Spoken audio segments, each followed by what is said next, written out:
ये हमारी पालक जो है वो पक के बिल्कुल तैयार हो चुकी है और इसके साथ हमने जो है वो तड़के वाले चावल बनाए थे।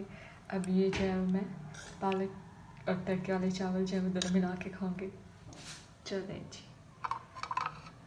घर वालों ने तारीफ तो बहुत किया, अब मैं खुद भी खा के देखूँ कि ये मैंने आज क्या बनाया है ना।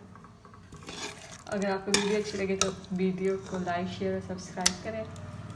इंशाल्लाह फिर अगले डिश के साथ मुलाकात होती है। दुआ में याद रखें। अल्लाह हाफिज़।